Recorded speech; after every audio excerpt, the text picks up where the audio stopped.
सनातन धर्म सूर्य उभरा क्षात्र वीरो उठो चलो। सनातन धर्म सूर्य उभरा क्षात्र वीरो उठो चलो, उठो चलो। कलयुग के इस कलयुग का है अंत निकट आया, संधि काल इन युगों युगों का अब समीप आया, साधना के महापर्व को साथ है लाया। सभी को प्रणाम। जगत गुरु भगवान श्री कृष्ण जी के चरणों में कृतज्ञता पूर्वक वंदन करता हूँ। सनातन संस्था एवं हिंदू जनजागृति समिति द्वारा आयोजित धर्म संवाद इस विशेष कार्यक्रम में मैं गुरुराज प्रभु आप सभी का हार्दिक स्वागत करता हूँ। धर्म संवाद में पितृपक्ष के निमित्त हमारी विशेष मालिका चल रही है। पश्चिमी देशों में माता पिता के सम्मान के लिए वर्ष में एक बार मदर्स डे और फादर्स डे ऐसे दिन मनाने पड़ते हैं। भारत में माता पिता का केवल सम्मान ही नहीं, उनकी संतानें उनकी निरंतर सेवा भी करती है। इतना ही नहीं, माता पिता अथवा अन्य परिजनों की मृत्यु के उपरांत उनकी अगली यात्रा निर्विघ्न रूप से हो, इसलिए प्रतिवर्ष पितृपक्ष में श्राद्धादि विधि किए जाते हैं। श्राद्ध केवल कर्मकांड ही नहीं, एक धर्म विज्ञान कैसे है, यह हम इस मालिका से समझेंगे। साथ ही श्राद्ध से जुड़े आपके प्रश्न और सोशल मीडिया के द्वारा चल रहे दुष्प्रचार का भी हम इस मालिका के माध्यम से उत्तर देंगे। आइए आज के धर्म संवाद का हम प्रारंभ करते हैं। हमारा सौभाग्य है कि पितृपक्ष एवं श्राद्ध के विषय में मार्गदर्शन करने के लिए हमारे साथ पूजनीय नीलेश सिंह जी उपस्थित हैं। नमस्कार पूजनीय नीलेश जी। आज के धर्म संवाद को आरंभ करने से पूर्व हम पूजनीय नीलेश सिंह जी का परिचय समझकर लेते हैं। आप समुद्री जहाज निर्मित क्षेत्र के अभियंता हैं। आपने सनातन संस्था के मार्गदर्शन में साधना कर संत पद प्राप्त किया है, अर्थात आप आध्यात्मिक क्षेत्र के अधिकारी संत भी हैं। आप पूर्णकालीन रूप से हिंदू धर्म के प्रचार प्रसार का कार्य कर रहे हैं और इसी कार्य हेतु आप निरंतर प्रवास करते हैं। आध्यात्मिक क्षेत्र और सामाजिक क्षेत्र का अनुभव आपके पास है। हमारा सौभाग्य है आज उनका मार्गदर्शन हम सभी को मिलने वाला है। आइए तो आज का धर्म संवाद हम आरंभ करते हैं। पूजनीय नीलेश जी, अभी पितृपक्ष चल रहा है। अनेक लोग अपने पितरों के लिए श्राद्ध विधि इस समय करते हैं। श्राद्ध के विषय में एक प्रश्न निर्माण होता है कि पुत्र का ही स्थान प्रथम क्यों है। ये आप हमें आज सबसे पहले बताइए, प्रथम क्यों है? जी, एक अच्छा प्रश्न है।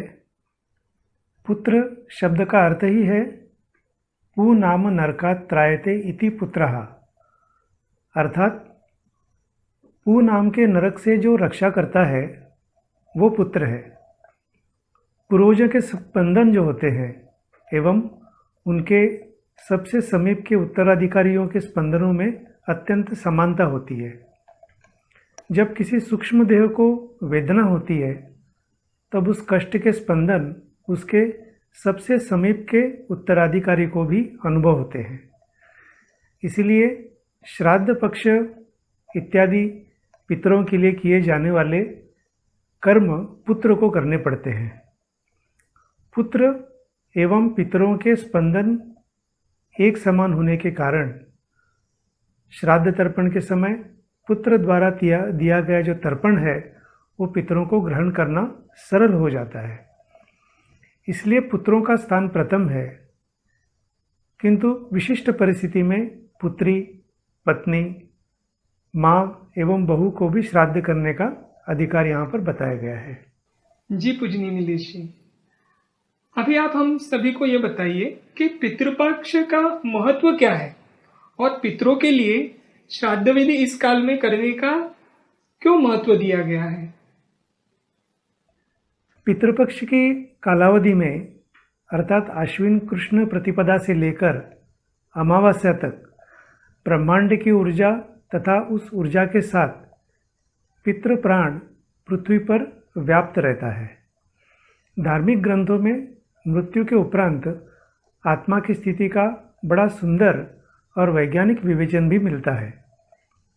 मृत्यु के पश्चात दशगात्र षोडशी सपिंडन का मृत व्यक्ति को प्रेत की संज्ञा दी गई है। पुराणों के अनुसार वो सूक्ष्म शरीर जो आत्मा भौतिक शरीर छोड़ने पर धारण करती है वो प्रेत होती है। प्रिय की अधिकता की अवस्था प्रेत है, क्योंकि आत्मा तो सूक्ष्म शरीर धारण करती है, तब भी उसके अंदर मोह, माया, भूख और प्यास की अधिकता होती है। सपिंडन के उपरांत वो प्रेत पितरों में सम्मिलित हो जाता है। पितृपक्ष के काल में जो तर्पण किया जाता है उससे वो पितृप्राण स्वयं तृप्त हो जाता है। पुत्र अथवा उसके नाम से उसका परिवार जो यव यानी जौ तथा चावल का पिंड देता है उसमें से अंश लेकर वह पितृप्राण ऋण चुका देता है। ठीक आश्विन कृष्ण प्रतिपदा से वो चक्र ऊर्ध्वमुख होने लगता है। 15 दिन अपना अपना भाग लेकर शुक्ल पक्ष की प्रतिपदा से पितर उसी ब्रह्मांडीय ऊर्जा के साथ वापस चले जाते हैं, इसलिए इसको पितृपक्ष कहते हैं और इसी पक्ष में श्राद्ध करने से पितरों को वो प्राप्त हो जाता है। जी पूजनीय नीलेश जी, अभी हम आपसे एक सामान्य ऐसे प्रश्न पूछना चाहते हैं जो अनेकों ने हमें बार बार पूछा है। उनको ये लगता है कि क्या पितृपक्ष के समय जो घर में हम नियमित पूजा करते हैं वो पितृपक्ष में करना वर्जित है क्या?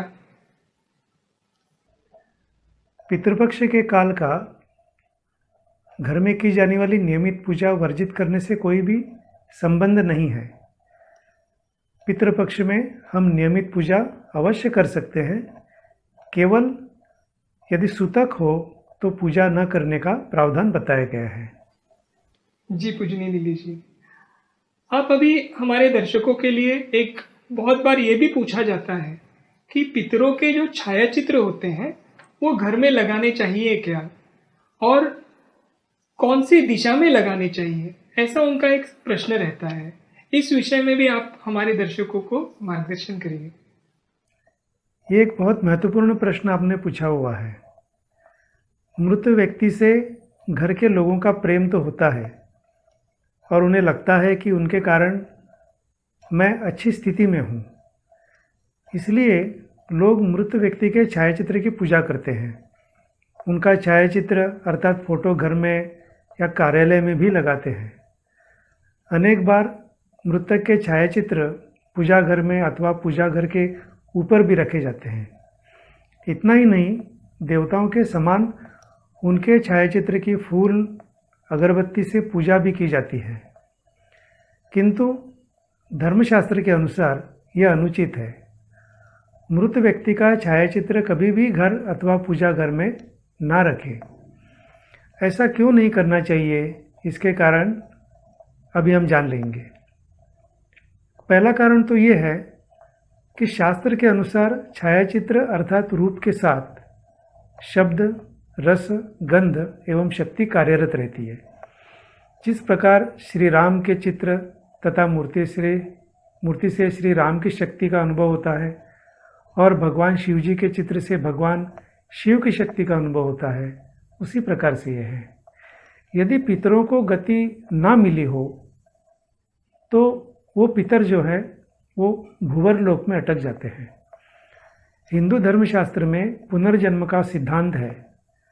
व्यक्ति को आगे का जन्म मिलने के लिए कर्मानुसार फल भोग कर मुक्त होना आवश्यक होता है, किंतु पिछले जन्म की माया में अटक जाने के कारण वो आगे का प्रवास नहीं कर पाते हैं और शास्त्र के अनुसार पिछले जन्म की आसक्ति दूर होने के लिए मृत्यु के उपरांत देह का दहन किया जाता है और उसमें जो भी उसकी अस्थियां बचती हैं उन्हें पवित्र तीर्थ के जल में बहाया जाता है।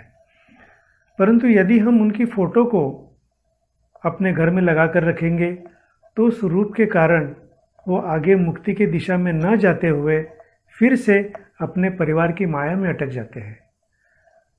हम ही उनके मुक्ति की अगली यात्रा में एक प्रकार से बाधा निर्माण करते हैं और मुक्ति न मिलने के कारण उनकी दुखी आत्मा से नकारात्मक स्पंदन प्रक्षेपित होने लगती है और छायाचित्र के माध्यम से घर में कार्यरत भी हो जाती है।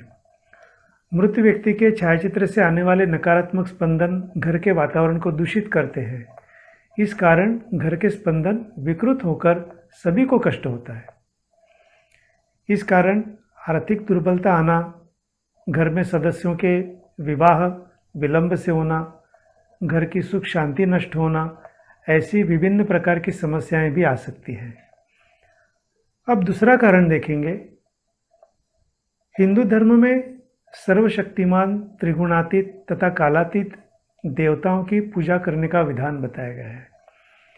भगवान की मूर्ति तथा चित्र के द्वारा घर में सात्विक स्पंदन बढ़ जाते हैं। हमें ये भी पता है कि एक बार जिसकी मृत्यु हो गई है वो पुनः लौटकर नहीं आ सकता। देवता के स्थान पर पितरों का चित्र लगाकर उन्हें पूजने से घर में नकारात्मक स्पंदन बढ़ सकते हैं।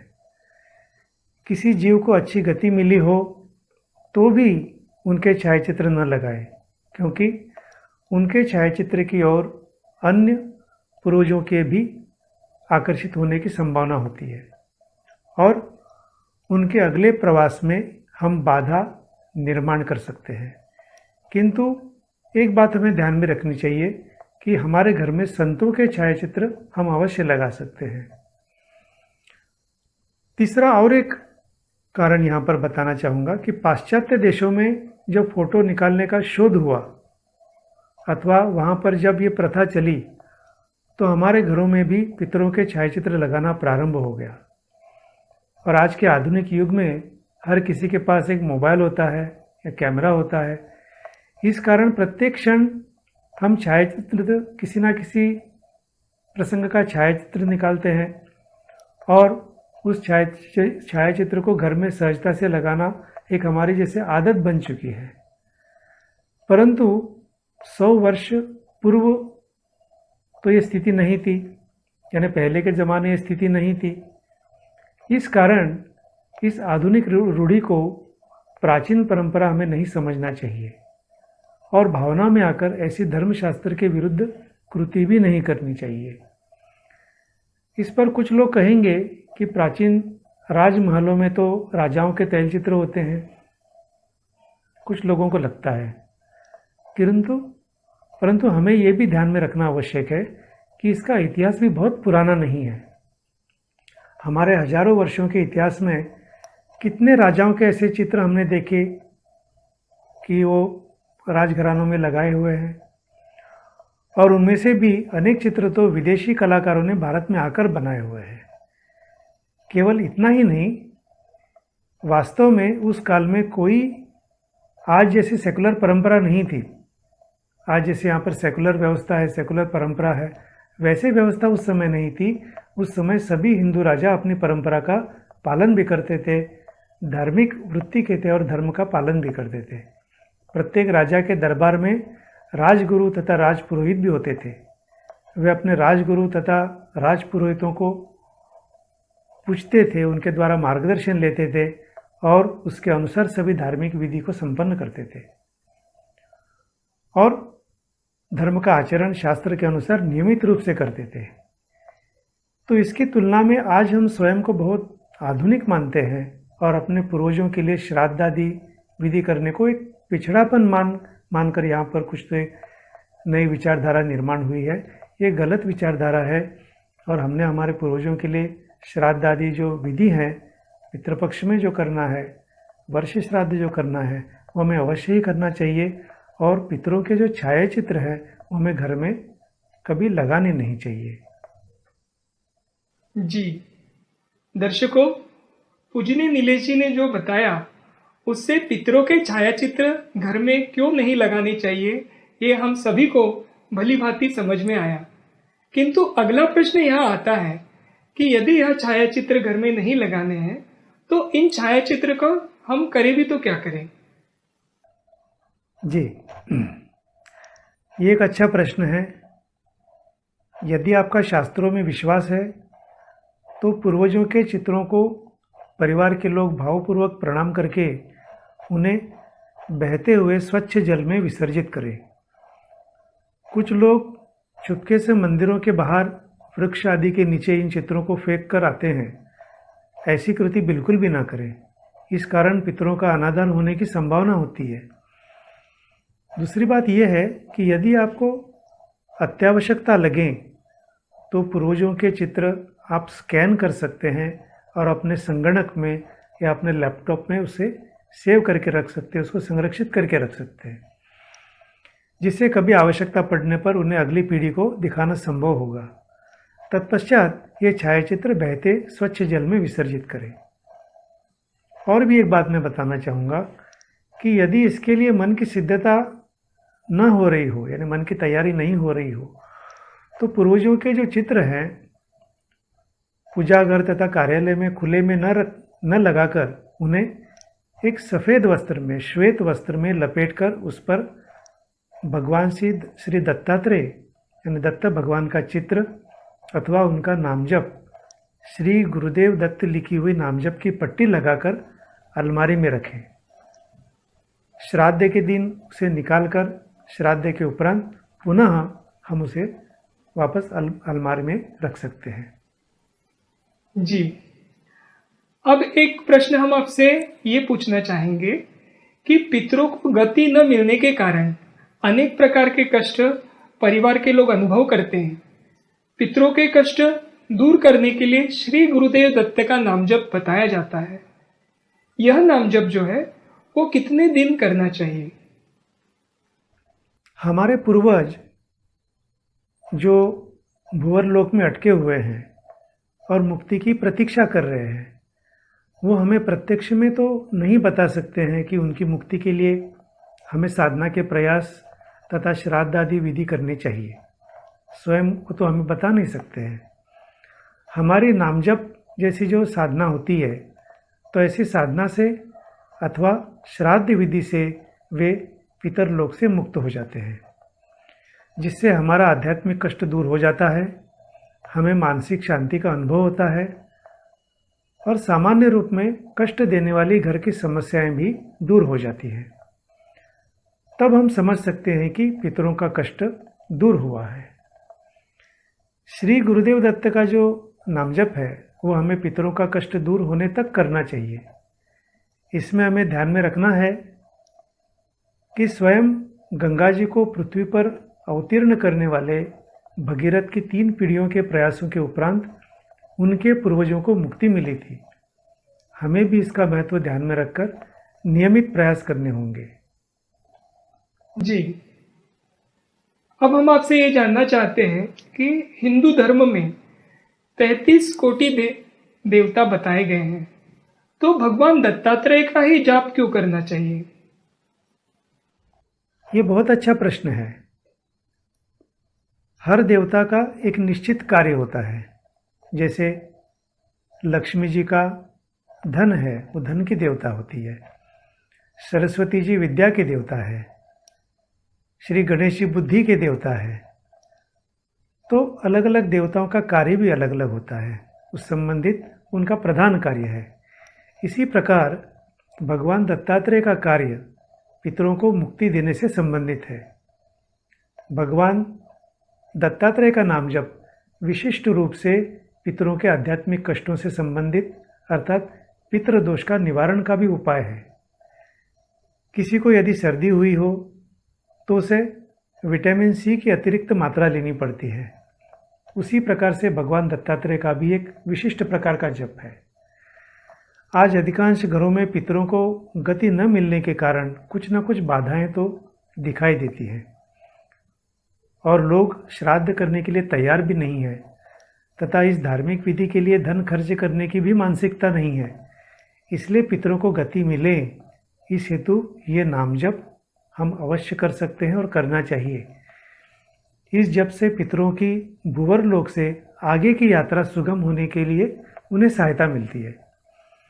इसके अलावा आप आध्यात्मिक और व्यवहारिक प्रगति के लिए श्री कुलदेवी का जाप कर सकते हैं, अथवा जिस इष्ट देवता का जाप आप वर्षों से कर रहे हैं या उसके संदर्भ में आपको कुछ अनुभूति आई है उनका नाम जप करें, अथवा गुरु द्वारा दिए मंत्र का भी श्रद्धा से जाप कर सकते हैं।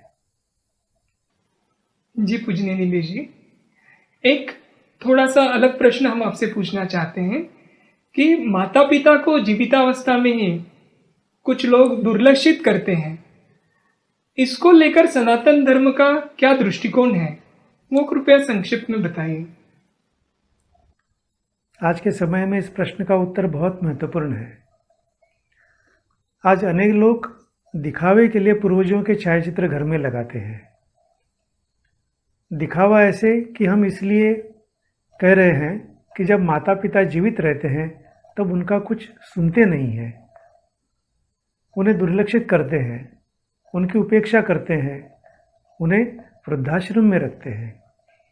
ऐसे में मृत्यु के उपरांत घर में बड़े छायाचित्र लगाकर उनको हार पहनाना दिखावा ही कहलाता है। सनातन धर्म में ऐसे दिखावे के लिए कोई भी स्थान नहीं है। हिंदू धर्म में माता पिता की सेवा को सबसे बड़ी पूजा माना गया है। इसलिए हिंदू धर्मशास्त्रों में पितरों का उद्धार करने के लिए पुत्र की अनिवार्यता मानी गई है। जन्मदाता माता पिता को मृत्यु के उपरांत लोग भूल जाते हैं, ऐसे हमें कभी भी उनका विस्मरण नहीं होना चाहिए। इसलिए उनका श्राद्ध करने का विशेष विधान बताया गया है। सनातन हिंदू धर्म के 4 ऋणों में पितृ ऋण भी आता है, यानी पितरों का ऋण चुकाना। धर्म हमें भावना में आकर पितरों के मार्ग में रोड़ा बनना ये नहीं सिखाता है, अपितु पितृ ऋण चुकाकर उनके प्रति कृतज्ञता व्यक्त करना ये सिखाता है। पितरों के प्रति कृतज्ञता के लिए यानी कृतज्ञता व्यक्त करने के लिए धर्म की व्यापक व्यवस्था है, जैसे पिंडदान है, काकबलि है, श्राद्ध है, तर्पण, नारायण नागबलि है, काल सर्प शांति है। ऐसे अनेक विधि करके हम पितरों को मृत्यु के उपरांत के प्रवास को सुलभ और सहज बनाकर उनका आशीर्वाद प्राप्त कर सकते हैं। जी दर्शकों, यह ऑनलाइन सत्संग नियमित रूप से प्राप्त करने के लिए हमारे YouTube चैनल को सब्सक्राइब करें। इसके लिए www.youtube.com/हिंदू जागृति पर जाकर वहाँ वीडियो के नीचे सब्सक्राइब तथा उसी के साथ घंटी के चित्र पर क्लिक करें। धन्यवाद पूजनीय नीलेश जी, आज आपने हमारे दर्शकों के श्राद्ध और पितृपक्ष के विषय में अनेक विविध प्रश्नों के उनकी शंकाओं का निरसन किया। पितृपक्ष के निमित्त आपने हम सभी के लिए बहुत ही अच्छी और उपयुक्त जानकारी दी। समाज में फैली भ्रांतियों का भी उचित समाधान आपने आज किया है। अगले धर्म संवाद में हम श्राद्ध से जुड़ी अन्य जानकारी भी आपसे जरूर लेंगे। दर्शकों, श्राद्ध के विषय में सनातन संस्था द्वारा प्रकाशित कुछ ग्रंथ भी है। श्राद्ध के साथ साथ मृत्यु तथा मृत्युपरांत किए जाने वाले क्रियाओं के संदर्भ में भी कुछ ग्रंथ उपलब्ध हैं। sanatan-shop.com इस वेबसाइट पर आप सभी के लिए यह ग्रंथ उपलब्ध है। जो भी इस विषय में विस्तृत जानकारी और जानना चाहते हैं वह ये ग्रंथ निश्चित ही वहां से मंगवा सकते हैं। इसी के साथ हम आज का यह धर्म संवाद यहीं पर समाप्त करते हैं। आज के इस कार्यक्रम संबंधी आपके कुछ सुझाव हैं, कुछ प्रश्न हैं, तो वह भी फेसबुक के कमेंट बॉक्स में या यूट्यूब के कमेंट बॉक्स में लिखकर आप उन्हें हम तक अवश्य पहुंचाएं। भगवान श्री कृष्ण जी की असीम कृपा से आज का यह विशेष धर्म संवाद संपन्न हुआ है, ऐसे मैं घोषित करता हूँ। नमस्कार।